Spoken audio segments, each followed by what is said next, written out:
देखिए, लोकसभा में निश्चित तौर से सरकार का बहुमत है, तो वो तो पास होना था। मगर इसमें जो ओवरऑल कंसर्न्स सभी दल के लोगों ने, कांग्रेस पार्टी ने मुख्य रूप से, और उसके साथ साथ जितने भी इंडिया गठबंधन के उसमें साथी हैं, चाहे वो डीएमके हैं, चाहे वो आरजेडी है, चाहे वो जो है तृणमूल कांग्रेस है, आम आदमी पार्टी है, सभी ने उसमें ये बात रखी है कि पारदर्शिता सब चाहते हैं, निश्चित तौर से चाहते हैं, उसमें कोई दो राय नहीं है। मगर जो कंसर्न्स उसमें संविधान के बारे में रखे गए थे कि संविधान को दरकिनार करते हुए इस कानून को लाया गया है, मैं समझता हूं कि इसके ऊपर सरकार को जो है वो मंथन करना चाहिए था। इसको सिलेक्ट कमेटी में भी पहले भेजा गया था, वहां से भी कुछ रिकमेंडेशंस आई थी, कुछ उसमें से इम्प्लीमेंट करी है, कुछ नहीं करी है। तो ओवरऑल मैं समझता हूं कि जो असली मुद्दे हैं देश के और प्रदेश के, उनसे ध्यान भटकाने की कोशिश की जा रही है। ये इत्तेफाक भी हो सकता है या एक संयोजित सोच भी हो सकती है सरकार की कि पिछले कल ही अमेरिका ने जो उनका ट्रंप का जो उनकी पॉलिसी है कि उन्होंने हर देश के ऊपर जो है इक्वल जो है वो ड्यूटीज लगानी है, वो भारत के ऊपर भी लागू हो चुकी है। और उसमें करीबन करीबन 300 बिलियन का जो है घाटा देश को होने जा रहा है।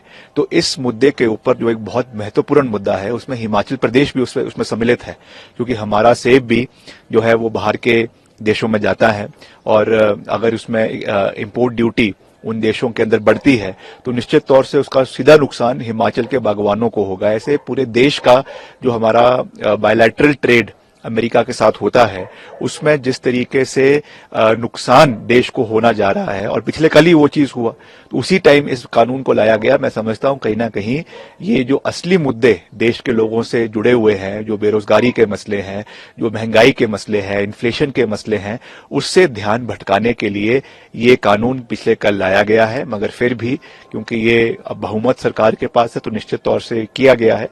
अभी आगे राज्यसभा में जाएगा, उसके बाद राष्ट्रपति के असेंट के लिए जाता है, तो देखते हैं क्या होता है। जो हमारा पार्टी का राष्ट्रीय नेतृत्व है, जो वो उसमें बात रखेगा, हम भी उसी का ही समर्थन करेंगे। सर, मल्लिकार्जुन खड़गे राष्ट्रीय अध्यक्ष ने भी ये कहा है कि मोदी और ट्रंप की जो दोस्ती है, मोदी एक जो दोस्ती का बहाना करता है, लेकिन ट्रंप नहीं आ पा रही है।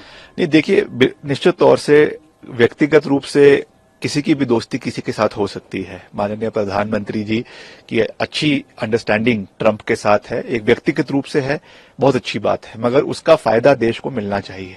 और जिस तरीके से हर बार जब ट्रेड के बारे में डोनाल्ड ट्रंप, जो अमेरिका के राष्ट्रपति हैं, वो बात करते हैं, तो हमेशा वो ये कहते हैं कि हिंदुस्तान बहुत ज्यादा जो है वो इम्पोर्ट ड्यूटी उनके गुड्स के ऊपर जो है वो लगा रहा है, और हम उसके इक्वल टैरिफ जो है वो जो यहां से प्रोडक्ट अमेरिका जाता है उसके ऊपर लगाएंगे।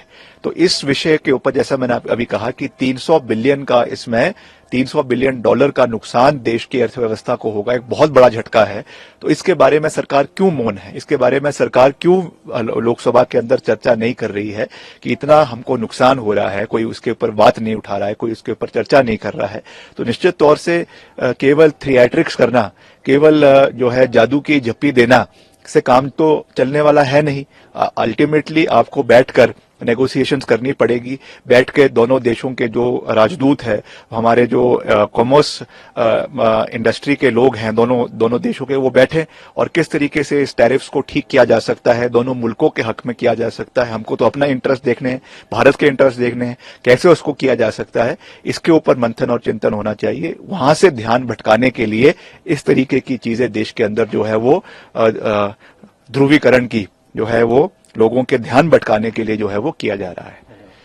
अगर आप ये वीडियो YouTube पर देख रहे हैं तो हमारे चैनल को सब्सक्राइब करें और बेल आइकन को दबाना ना भूलें। अगर आप Facebook पर ये वीडियो देख रहे हैं तो हमारे पेज को लाइक करें।